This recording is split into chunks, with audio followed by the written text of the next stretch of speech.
Not sure if many of you know, but we do have a virtual tier within the Design Coven virtual pro member tier, which includes 3 virtual meetings a month where we set intentions. We do group coaching. So bring all your questions. We answer those questions and you get to learn from other people going through the same struggles as you. We also do a business practice meeting. So we'll have somebody on to share a business practice that we can all benefit from. And then we also do a product training. So getting a sustainable, eco-friendly line to come on, share who they are so that we can be supported with other like-minded businesses. And if you're not quite ready for pro, you can always join our free community where you will connect with other like-minded holistic interior designers. You don't have to be an interior designer if you are kind of just dabbling or you're aspiring or you're looking into this field. We invite everybody from all journeys, and you don't, again, have to be a designer. You don't have to have a degree. We're just a beautiful community of like-minded people looking to create healing spaces, not just for ourselves, but for our clients and future clients. Come join us at designcoven.com/join. We are at episode 114. This is a guest episode. We have 2 guests on today, which I'm super excited about. We have designer Jenny MacDonald and general contractor Mike Lemieux of Houses with History, which is on HGTV. Super exciting. Episode 2 is out. We speak about the energy of homes. We talk today about the calling in of homes, connecting with their occupants, and also tips and tricks on being open to having a show, to being featured in this space, and what you can do to open yourself up to opportunities like Jen and Mike have, which is super exciting and fun. I hope you enjoy this episode. It was so wonderful to talk to them just about, like I said, the energy of home is so important and how they've been able to really communicate with these homes that have rich history. I'm so jealous. They get to work with homes that are hundreds of years old. In San Diego, I feel like we just don't have that history here. I think the oldest home I probably worked on is like 100 years old or maybe early 1900s. So this is really fascinating and very, very cool. So enjoy. Let me know what you think. And tell me. You're listening to the Holistic Interior Design Business Podcast. This is a podcast that guides you as a new or inspiring independent interior designer navigating your entrepreneurial path. Here, with my over 20 years experience, I will share my holistic approach to design with intention and ancient practices, including feng shui, all incorporating mind, body, and spirit into my design projects. You will also learn from seasoned interior designers as they give strategies and insight of how they built their businesses and continue to work in the field. Together, we will discover supportive trade partners, new ideas, creatives, and inspiring artists from around the world. I am your host, Rachel Lorraine Crawford.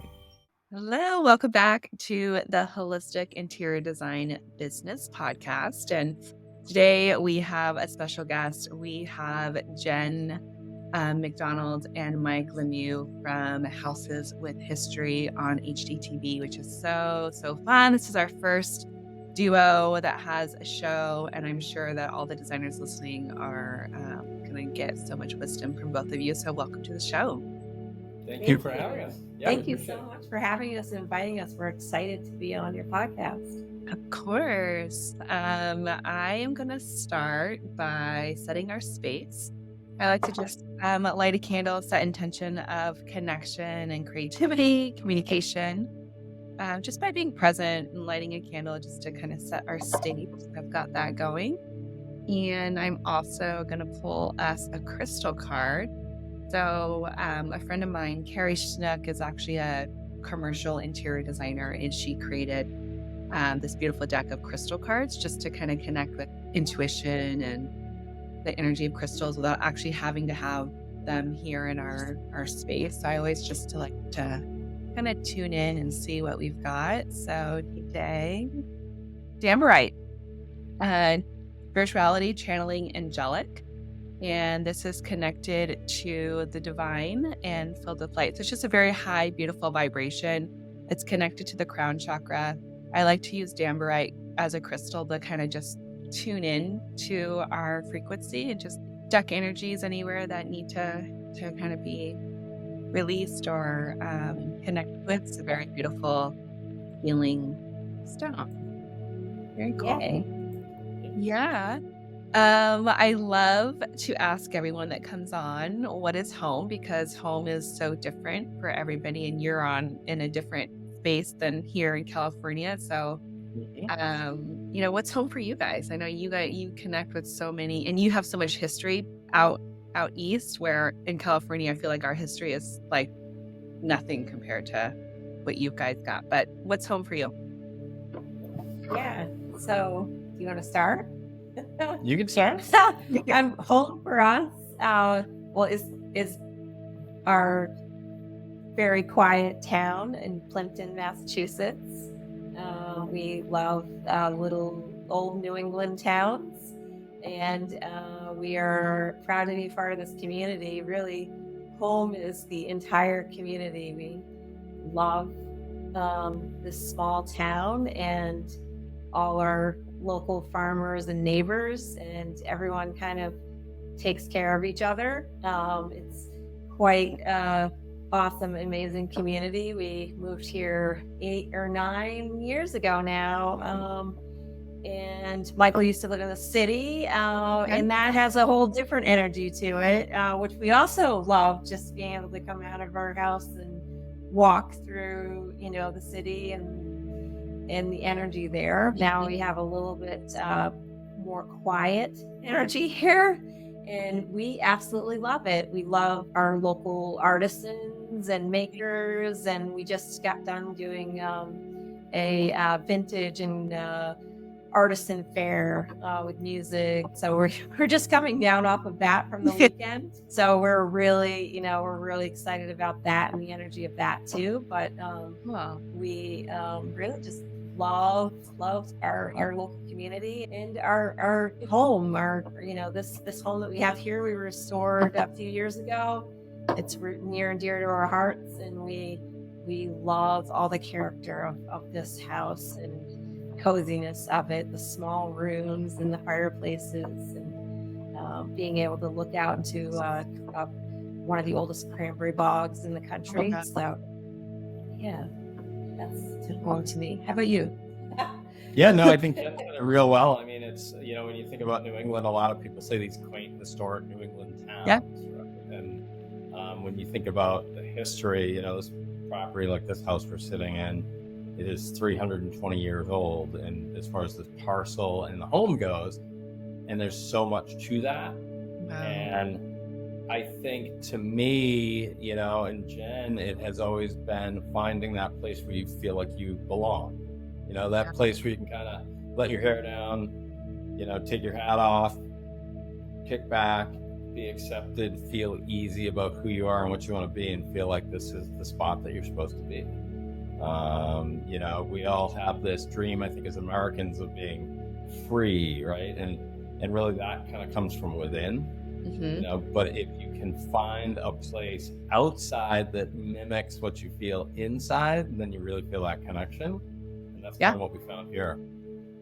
Oh, I love it. So community and places where you belong. That's really beautiful. Thank you so much for sharing that. Yeah. I would love to know how you both got into this world of design. I feel like there's so many paths. There's a million paths to get us into design. I'd love to know, what was your journey? Well, it's kind of interesting. I mean, it's definitely a roundabout journey, but when it comes to design itself, I'm really good at coming up with wacky, crazy ideas and putting a structure together.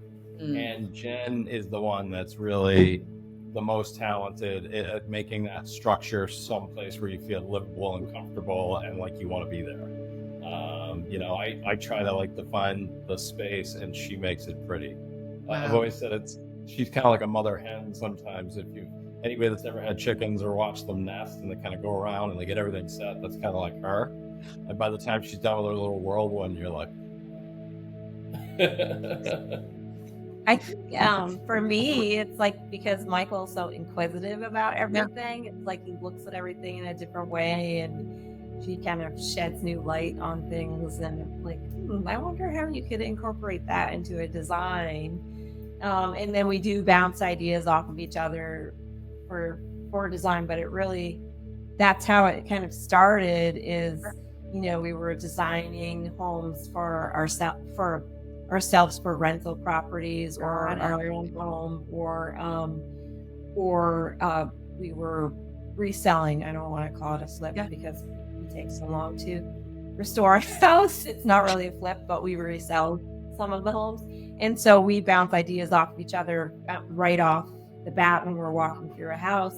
How would this flow a little better?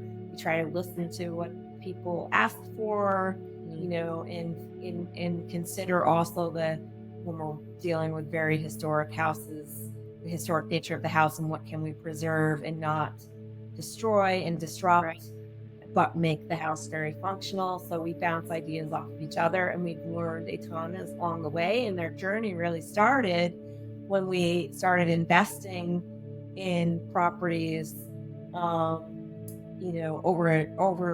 a decade now.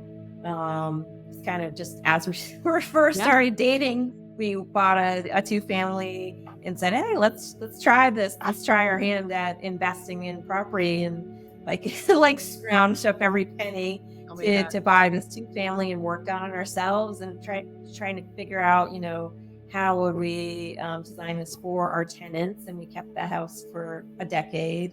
And so it just kind of spiraled from there, and it built into this, like, oh, we could do this, and let's try to flip a house. Let's try to restore this house and sell it. And so as we got more and more and more of those under our belt, we learned a lot along the way. I mean, totally in the beginning, like we made a lot of mistakes, just even like putting windows in weird spots in the kitchen, and then having to move them as we're putting cabinets in, and like just weird things that I never do now. But we learned a ton along the way, and that's really, it just started by like our passion and love for real estate, and we just kept going with it, I think. And definitely learned. Yeah, no, so well, I mean, like just doing the process. And how long ago? And keeping it mind. Yeah. How long ago was it when you did your first restoration? So the first one that we really did, together. It was kind of funny. We, Jen and I were both working corporate jobs, and we had both said, we would like to, like people will say, we want to kind of own our lives more. And so, like she said, we were investing in real estate and such.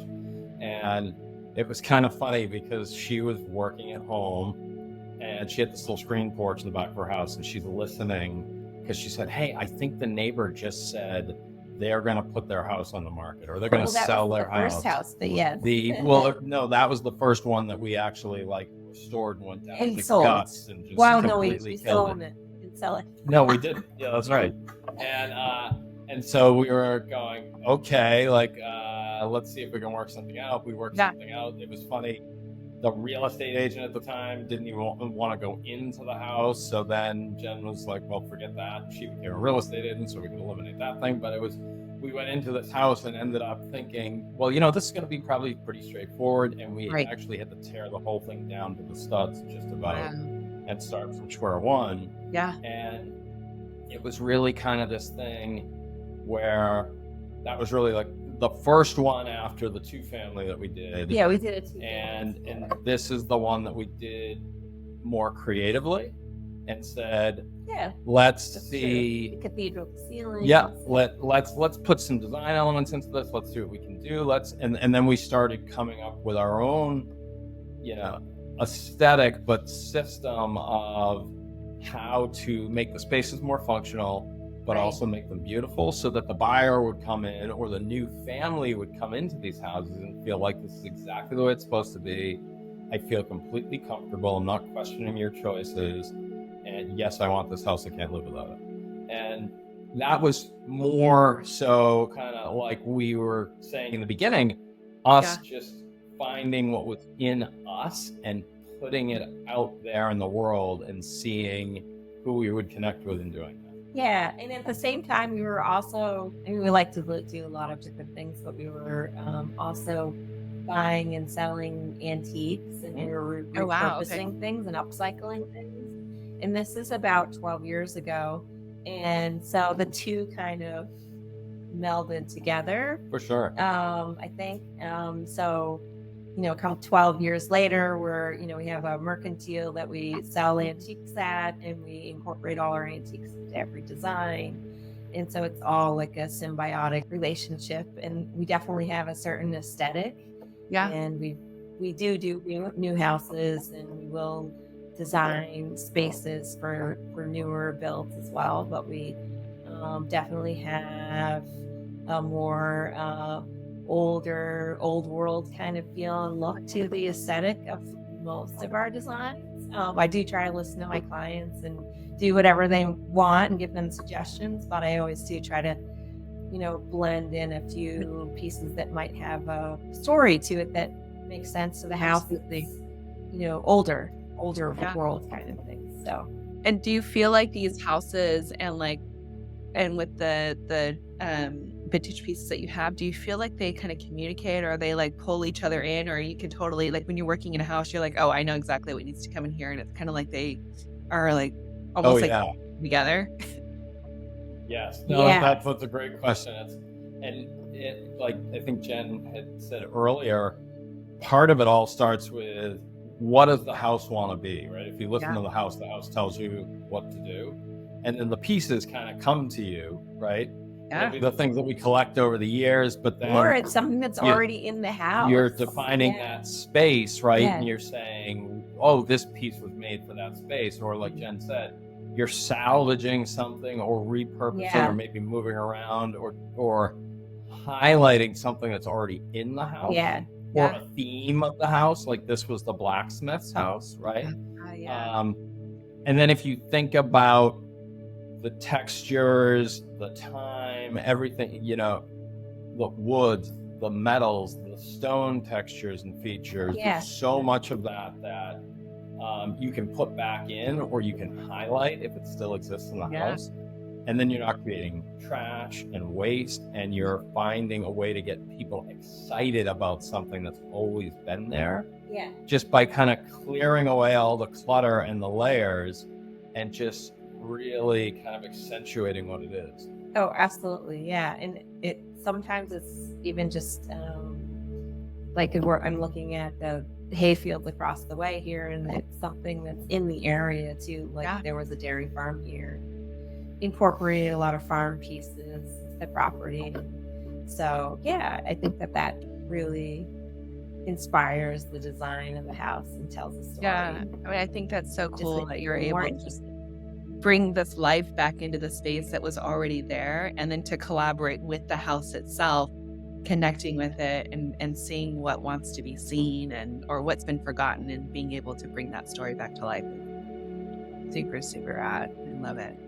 Yeah. Well, and the other thing that I really like about using a process like that is a lot of times we'll find in our travels, we might find just some weird, aesthetically pleasing piece. Yeah. And you might say, what is that? Like a lot of times Jen will be like, what the hell are you going to do with that hunk of garbage? Or like that. I don't but like every once in a while, like, well, I'll come home with something that is just like weird. But it's cool. Usually I go with it and I'm excited about it. She'll say it's cool, but I don't know what you're going to do with it. People would probably say that. It takes a while sometimes, but once and then you kind of have a challenge in front of you, because you're saying, okay, I think the material fits the space. I think the color, texture might fit the space. Yeah. And then a lot of times what we'll do, and this kind of goes both ways, Jen will have something similar. She'll go like, well, I'm going to do this, and I can't picture it. And I'm like, right. Huh? And then, or I'm like, well, I'm going to do this. And she's like, no, I don't see that. And it's like, well, just trust me. Yeah. And you kind of go through the process, and then you let that force inspiration so you can find a creative way to put it in and make it feel like it's always supposed to be there. Right.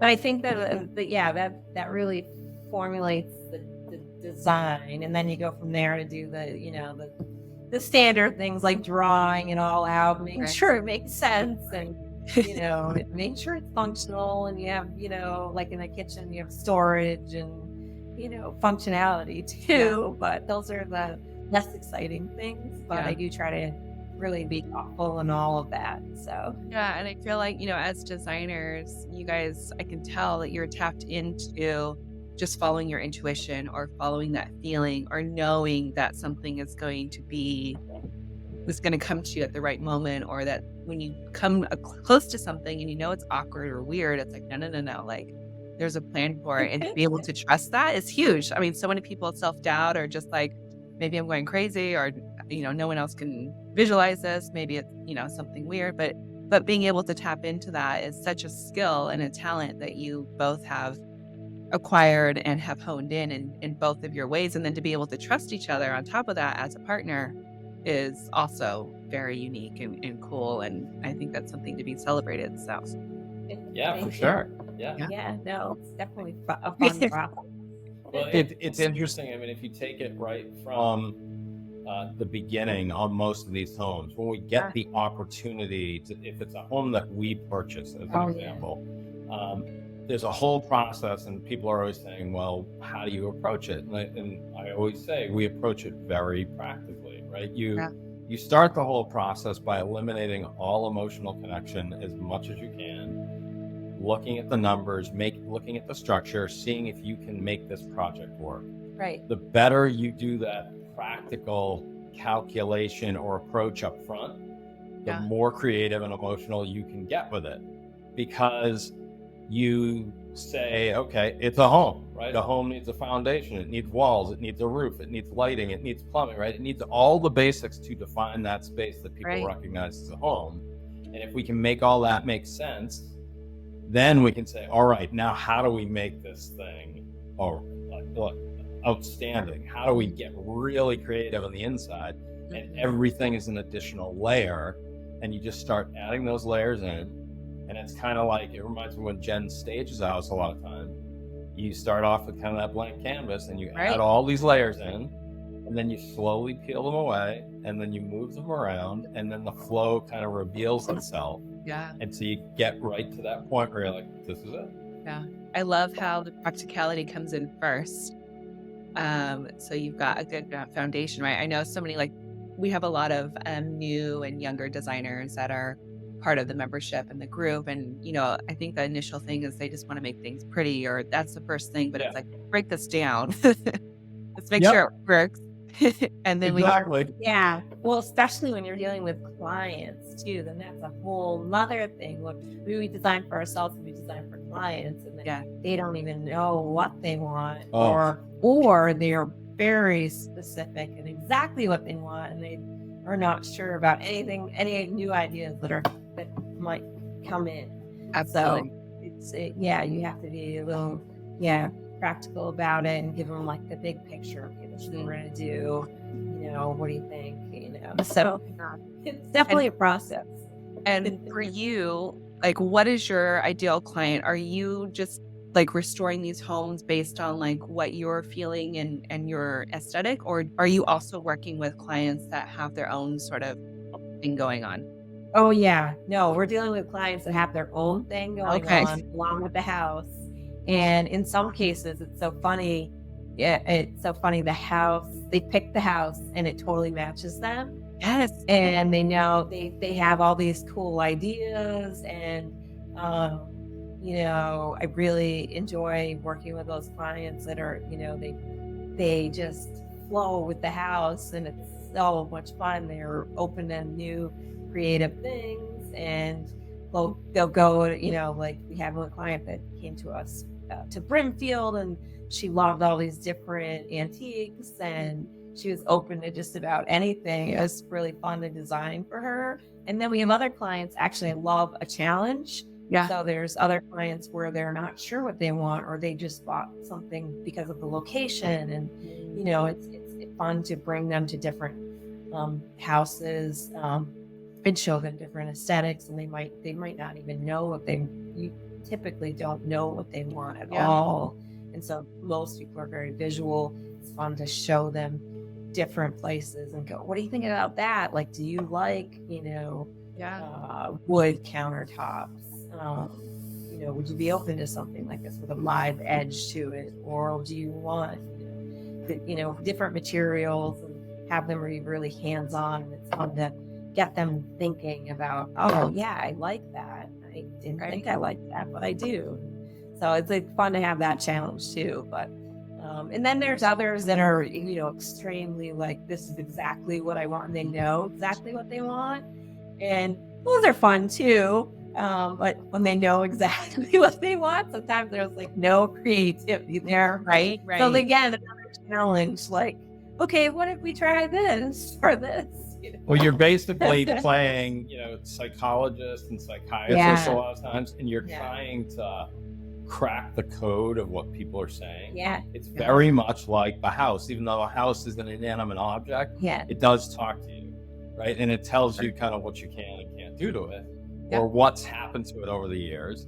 And it's the same thing you have to figure out about people, because they may be saying one thing, and you go to do that, and they say, why did you do this? That's not at all what I want. Or you have to realize that you can kind of control what their perspective is going to be if you show them the steps to get through the process. Right. And you may then get them to a completely new world or a new space that they didn't even realize. But you can't necessarily let them see it partway through. Yes. Because all they'll do is pick up on all the flaws, or they'll see all the things they object to. Yeah. And then you have to get them back, kind of in line with you and say, well, just trust me, when you see this, when it's finished, you will be over the moon. Love it. Yeah. Sometimes when it's like partway finished, we have, and it's tough through a renovation process. I feel the same way when my own house is being worked on. It's tough. It's stressful. You can't use, your kitchen or your bathrooms. Mm-hmm. So there's already stress there too. So you have to, absolutely, like Mike said, you do have to be like a psychologist and keep people calm. And this will all work out. This is fine. And then people are very visual too. So like showing them halfway through sometimes is can be scary. Is dangerous, because it's like, oh, why does it look like that? Well, no, it's not like this when we're done. Right. Don't worry. Yeah. Like you have to read your client and know like how much can they handle? How much can they actually see? Exactly. Right. Yeah. It's like bringing them to a tile shop. Like there are only certain clients that I would ever bring to a tile shop to pick out a tile, because there's a million tiles there and they just get overwhelmed. So usually it's like, okay, I know I have an idea of what you want or what you like. So I'm going to give you 4 samples. Yes. And that's it, because I don't want you to get overwhelmed. So there's definitely an art to that too. Yeah. And I think, or you make a suggestion of repurposing something that they have, or say an older vintage item, and all they're seeing is, a dusty cabinet or this old aged wood or this rusty object. Yeah. And you're saying it's not going to look like this when it's installed. We have a whole, and all they can see is exactly what's right in front of them. You just have to kind of coach them through the process. Oh, yeah. Yeah, I know. They could be very literal. Like, no. Mm-hmm. And then also the important thing too is like setting those expectations up front of, I'm going to bring you 3 samples, or basically telling you, bring shop with me. This is how the process works. Oh, yes. Right. So that they don't come up with these ideas in their head of how it's supposed to happen, because everyone's so different. It doesn't matter. It's like, all of us designers, we've got a million different ways of operating, but being skilled and knowing how to read that client and know how much they can handle, how much they can take, and then how much you also want to give energetically to like taking them to a tile showroom and knowing that that's just going to be a disaster. Exactly.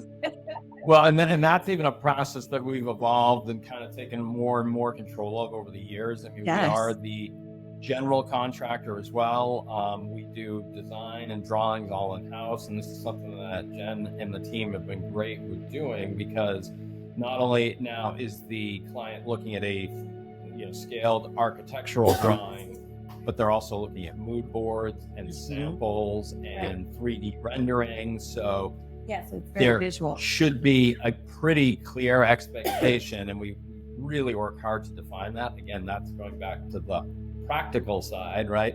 to make sure that we're leading somebody down the path and giving them all those breadcrumbs and all the opportunity to feel like I know exactly what this is going to look like. Right.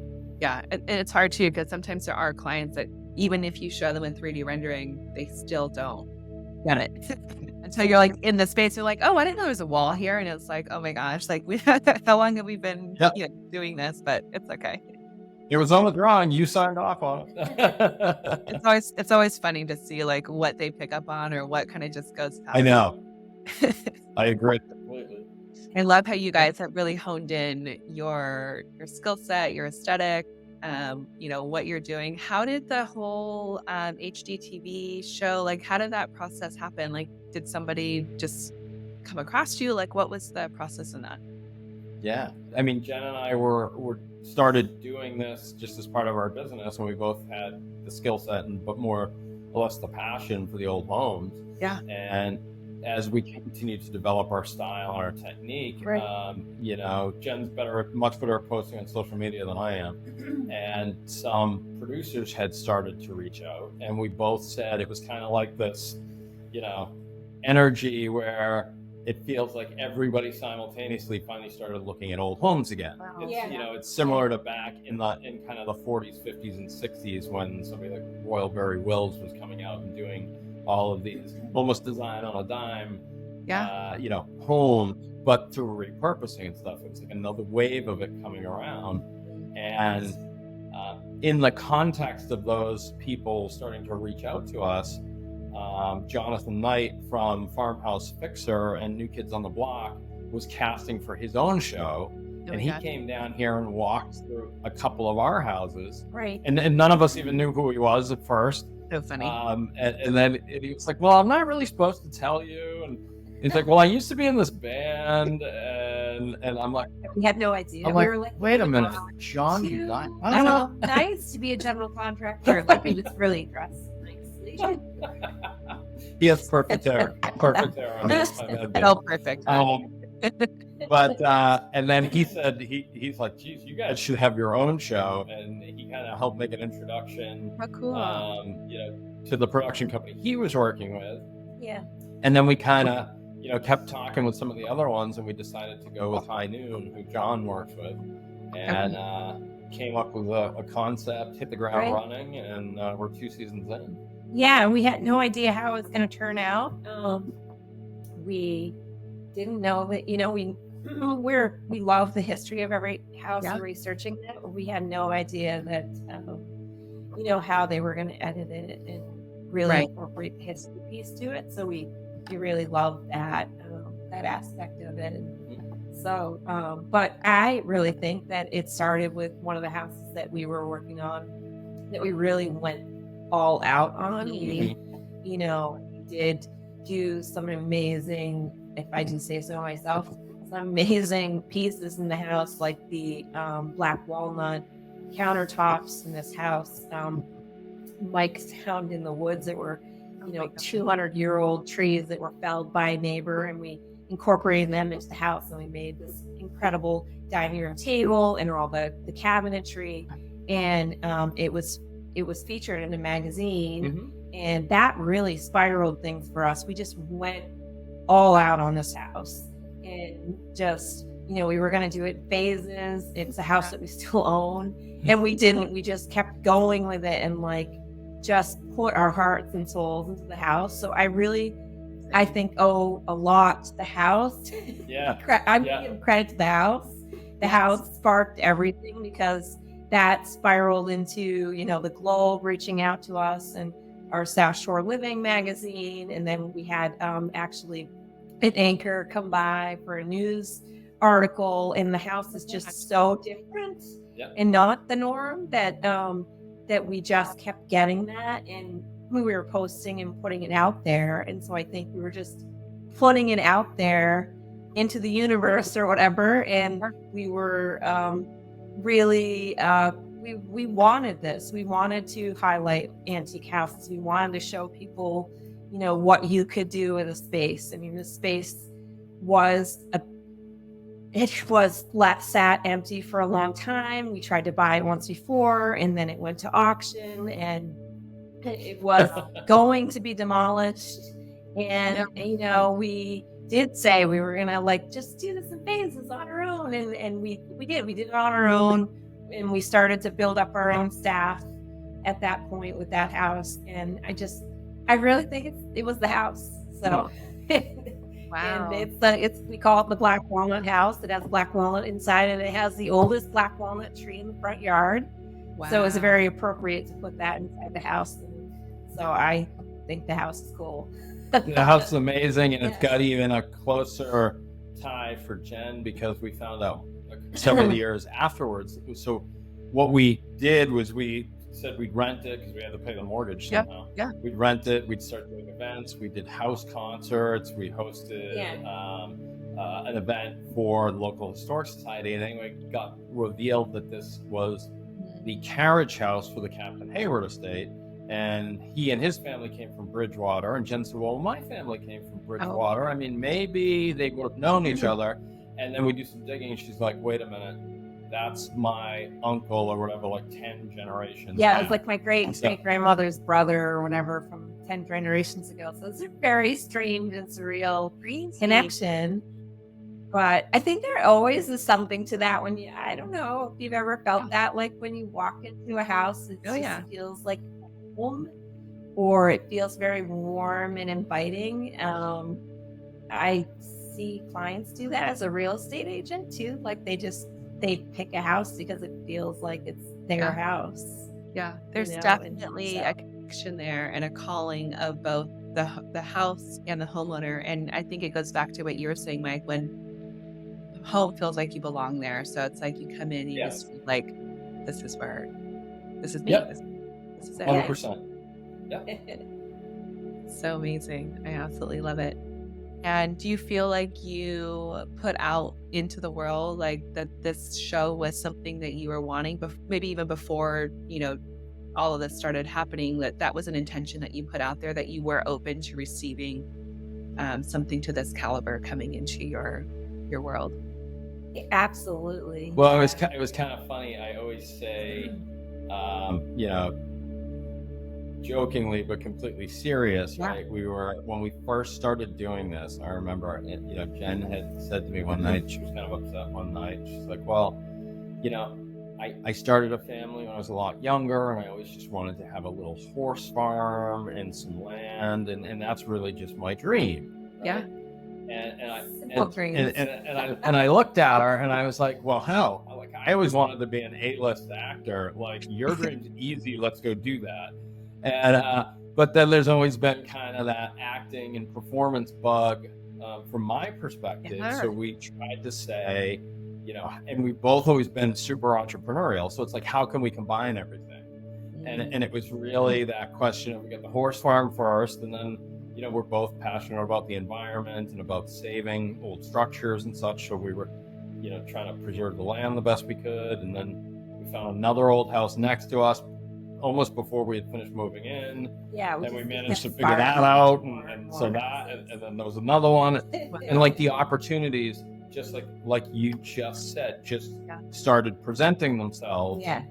And it's not that the opportunity gets handed to you in life, right? Correct. The opportunity might present itself, and it just depends whether or not you're open and ready. Yeah. And if you're ready enough to say, all right, this is in front of me, I have absolutely no idea how I'm going to do this. I know I can do it. I know I can figure it out. Let's go for it. And you just, and the more of that you do, the more opportunities start to present themselves. And this was one of those opportunities. Just go for it. That's pretty much like, and I'm not like a huge risk taker, but it was like, these opportunities just started presenting themselves, and we had to go after it. Absolutely. Just this feeling of like, we've got to do this and tried it. So the house that we're sitting in right now was something. It was almost like a calling, like a connection, like Jen's connection to the Black Walnut home. We live down the road, and there's a cranberry bog and a pond at the back of this house, and you go right down, Main Street, kind of into the center of town. You can see this house and this property over this little grassy knoll, and it's beautiful. And I said, man, Jen, if we ever get the opportunity to buy that house, I want to. And we are the third family to own it in 320 years. Oh, and we were knee deep renovating 5 other houses, Yeah. 4 of which we had purchased on our own. So we were dead broke. And the neighbor who has become a good friend of ours finally called me and said, I think we're ready to sell it. Are you interested? And I looked at Jen and I said, this is the one chance we're ever going to have to own this house. We have no money. We have no capacity. Let's do this. It's a little bit crazy, but we did it. I love it. I mean, that's just so inspiring. I feel like there's always like these opportunities that unfold in front of ourselves, and so many people, they might acknowledge it for like a split second, but then they go back to their old pattern or back to the old ways, and it's like, you gotta like shift this a little bit, and do what you feel into it, go with it, and see kind of what unfolds as you go down that path. And so cool. Yeah, you just have to be ready to not be ready. And do it anyway. And then be willing to adjust and change and do some self-reflection. And then also, like you said earlier, right in the midst of it all, go, take a breath and look around at what you're doing and say, wow, this is awesome. Like if I could do anything else in the world, I'm exhausted. I haven't slept in like 2 days, and I'm like, this is amazing. What an amazing opportunity even to get to do this.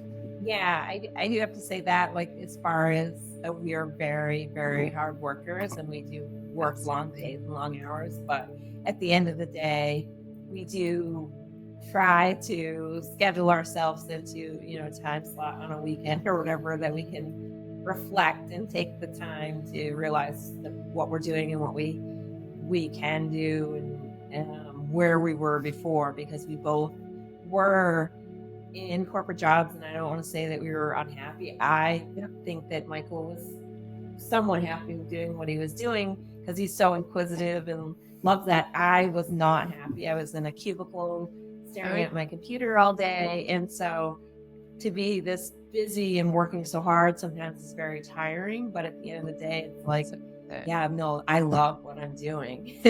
This is not what I was doing before. I was commuting 4 hours a day, and so this is a lot. It's a different kind of stress. It's hard work, but you have to love it. So and I do.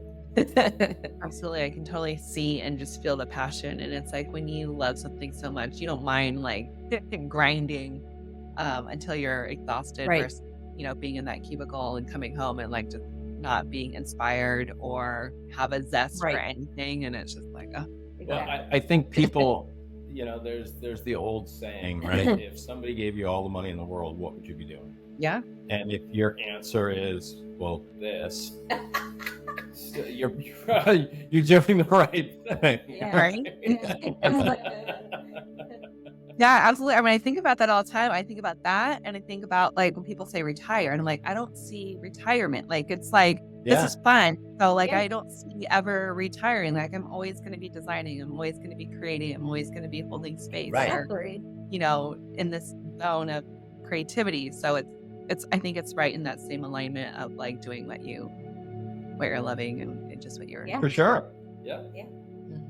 Amazing. I was going to ask you guys, what tips do you have about connecting or getting on a show? But I think a lot of it's just what you spoke about of just being open to these opportunities, and also maybe just setting the intention of, yes, I am open to that, and then kind of being aware, and then following those breadcrumbs as you mentioned before, and how that's going to take you to that next step. Yeah. Well, it is interesting because it's, I have a background in sketch comedy and improv comedy, and it's something I said to Jenny a lot. And she took an acting class once, and she was like, "Oh my God, they said some of that stuff." Yeah. And but there's the saying is yes and, right? Yeah. So you always want to say yes and. It's like when somebody comes up to you with an opportunity and says, oh, would you like to be on my podcast? And you're like, yeah, no, I can't do that. So what you just did is you took all the energy out of the room. You just completely negated the offer that they made to you, and you didn't even find a way to say, Let me figure this out. Yeah. Yep, tell me more about it. Like, maybe we can do this. Maybe we can. And the funny thing for me in that is if you even give somebody, to me, it's a huge gift when somebody makes an offer to you to go, oh, tell me more about that. Yeah. You now just took the responsibility off yourself.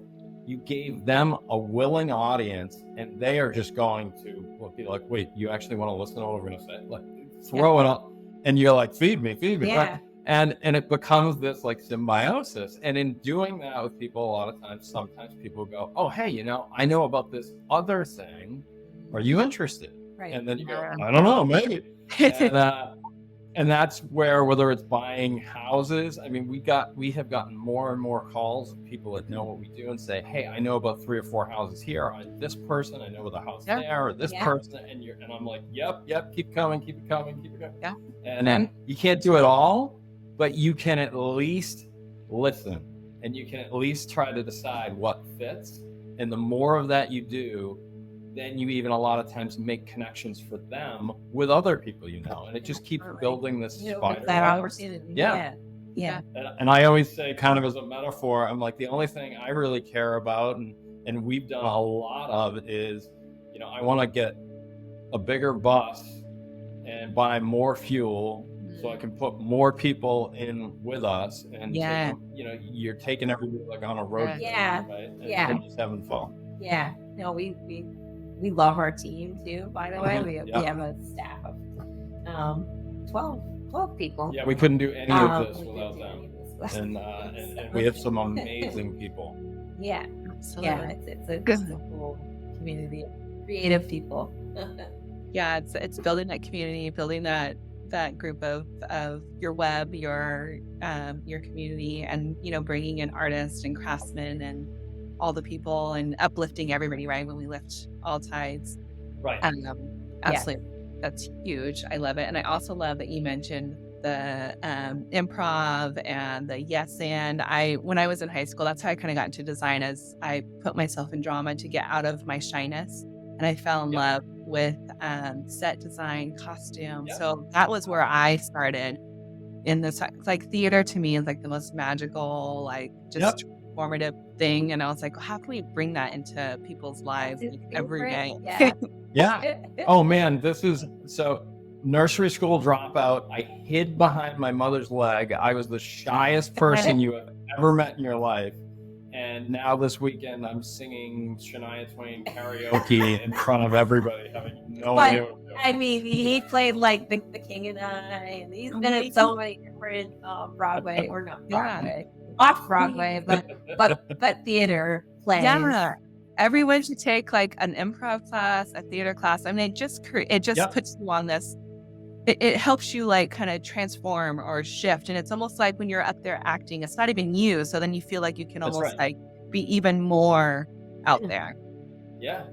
You can't, it's, the golden rule about leave your, SHI at the door, right? Mm-hmm. You got to leave everything that you knew about yourself and any of your head trash at the door. Get present, be in the scene, support all your scene players, and that's when you have the opportunity to affect the audience, right? And if you're taking care of everybody else, then you take care of yourself too. Right. And that's life in general, right? When I'm with my clients, it's like I'm on stage. It's like you're fully present. You're in their space. Like all the stuff that I had before that doesn't exist. Yeah. That's amazing to bring that skill into what you do. So rad. I love it. Cool. I love it. Well, thank you so much for coming on. I want to share if there's any other practices or things that you're doing to keep you grounded and present. I know we spoke a little bit about that, but is there anything that you're loving right now? Any things that you're wanting to share with our designers as far as that goes? I mean, we definitely try to, even when we definitely try to take time off. I'm looking forward to, we go to Maine in the summer and just try to chill out in the cabin for a week or so, and Nice. I'm definitely looking forward to that myself. Where we just chill, although we end up doing like work because we look at houses and antique all the time that we're there. But it's a fun moment just to kind of get out of your space and go, somewhere else and visit with different people and different communities too. So that helps, I think, give you perspective on what you're doing. And it is hard when you're so busy. Filming is extremely busy for us. We just came off of 300 days of filming. Oh my gosh. So it is difficult. We are one of the shows where it's very difficult to restore an entire house and film that. So they do give us a longer period of time, and it is a lot of film days and very long. We still do our day jobs while we're sometimes at night after we're filming. And so, we're just kind of coming off of that. So it is important to rest and be able to, take a deep breath and go like, what did I just do? And figure out, okay, what's the next steps? And we are very thankful that we've had 2 seasons of Houses with History on HGTV. We're very thankful to HGTV and Time Warner and giving us that opportunity. We have no idea if it's going to continue, but we're just going to continue to, explore, whatever opportunity comes about. So we're psyched about that. So it's just kind of reflecting on, wow, what did I just come through, and stopping for a minute and figuring out, okay, what's next?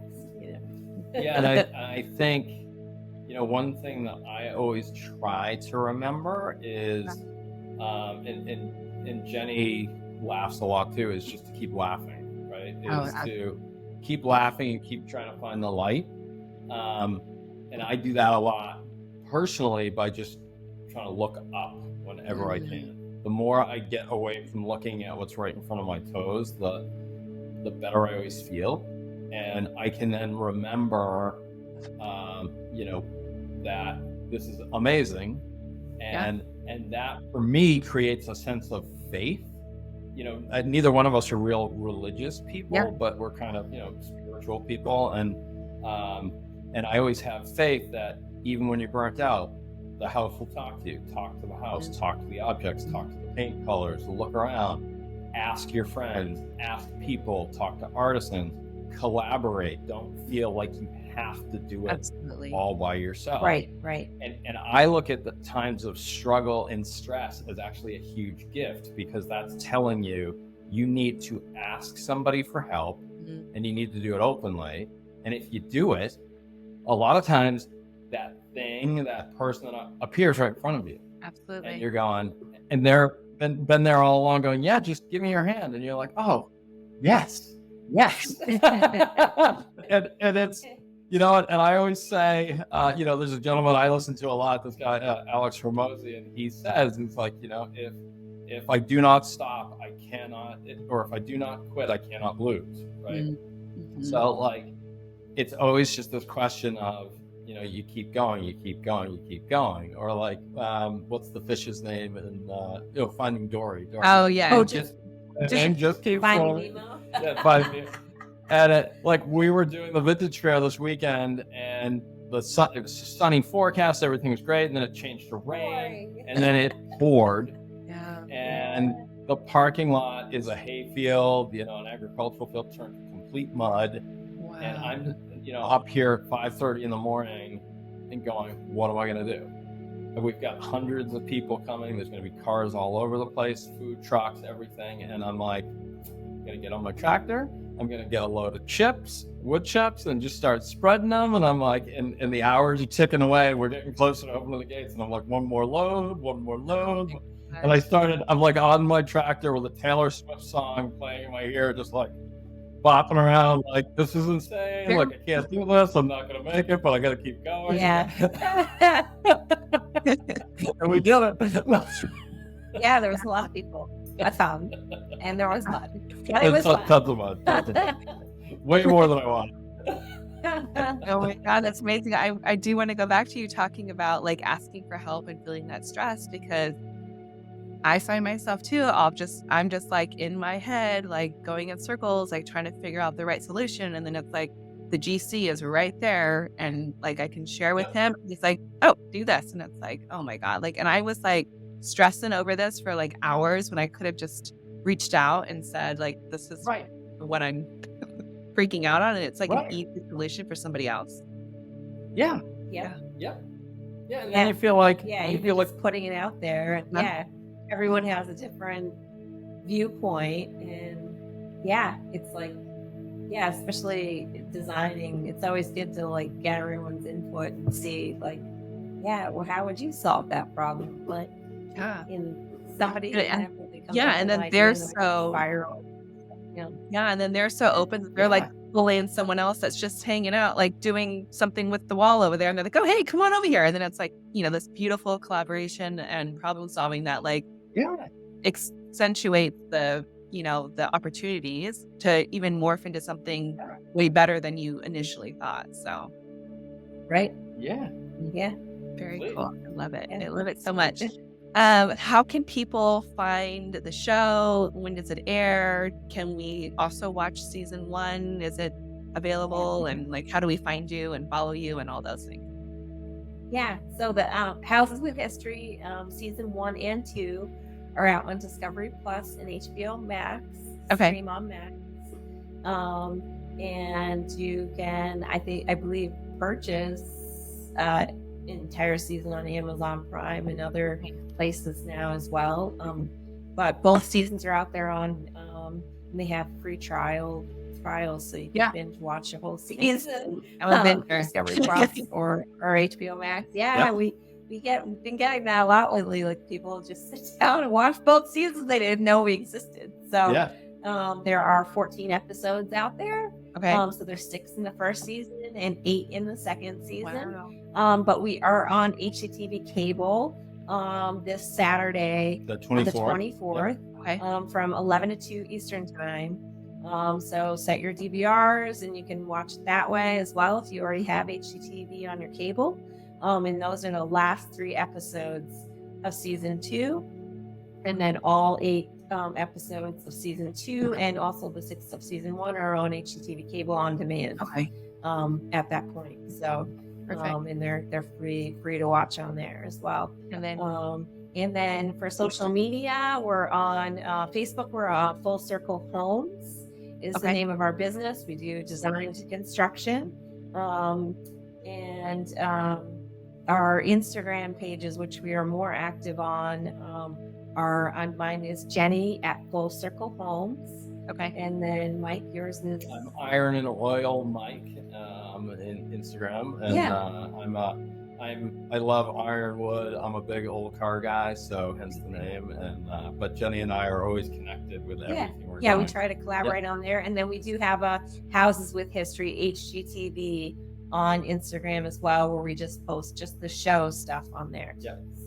But if you go onto those sites, you can find out all about the show, our store, Mayflower Mercantile. That's right. The events we hold at our historic properties, like Mayflower Market Days, which is the vintage fair. We have Airbnb properties where people can actually come and stay in the houses that we've restored. We'll be doing a public open house to one of the last episodes. Episode 8 is a house that's near and dear to us. It's very historic, and we'll be doing a big public open house for that property. It's in Sandwich on Cape Cod. So we'll announce that on all our social media sites as well. Yep.